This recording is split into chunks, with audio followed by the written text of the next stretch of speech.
And here with his reaction to this report is former New Jersey Superior Court judge and host of the Judging Freedom podcast, Judge Andrew Napolitano. Judge, always great to have you here with us on American Agenda.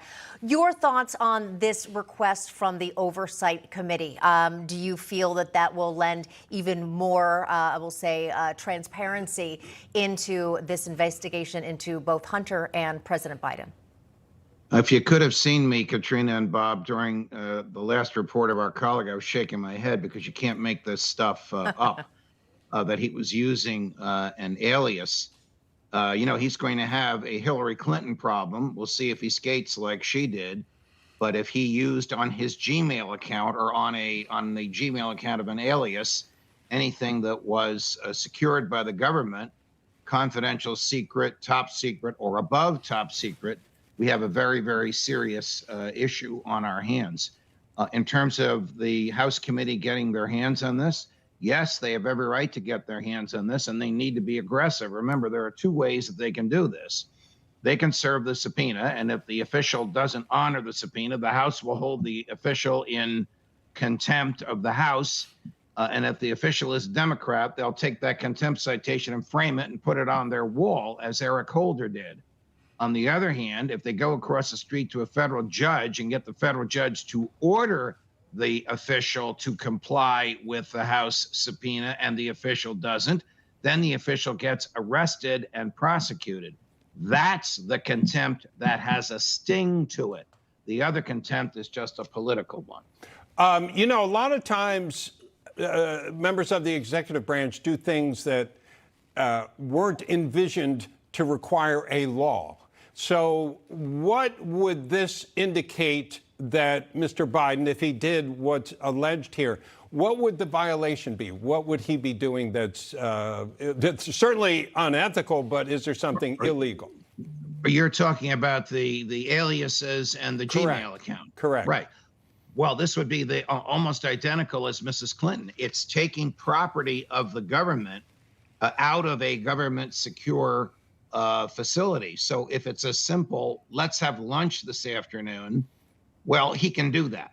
But if it's what is my schedule, the vice president's schedule is in the confidential level of confidential, secret, and top secret.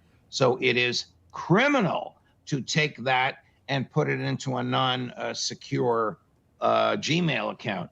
So the House Republicans would need to know what other emails are in there and what is the level of protection that those emails had at the time, confidential, secret, or top secret. This is potentially nothing, or it is potentially extremely explosive, depending upon what documents he received on that alias and what documents he sent from the alias.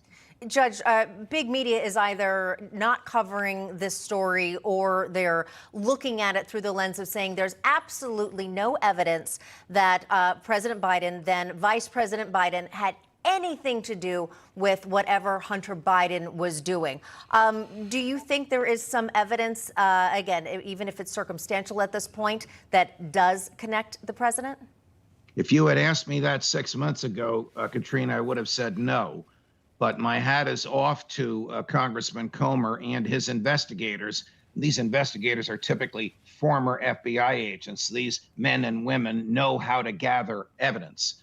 His investigators have found a mountain of evidence which at least permits the inference that the vice president's behavior warrants, or now the president's behavior when he was vice president warrants very serious scrutiny.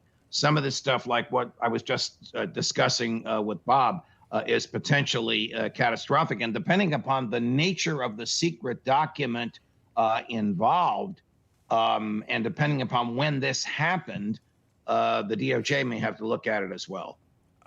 Which is interesting because this is the DOJ that's been pretty friendly to Mr. Biden. Is there a trust that actually the DOJ would pursue this? Well, the statute of limitations, unless this involves some income tax event, the statute of limitations is 5 years. Now, he left the vice presidency more than 5 years ago, so he's probably on that. But if he derived income from any of what Hunter did and failed to report the income, the filing of a knowingly false income tax return has a far longer statute of limitations, which has not yet expired. All right, we're going to leave it there. Judge Andrew Napolitano, always appreciate your insight. Thank you. Pleasure, guys.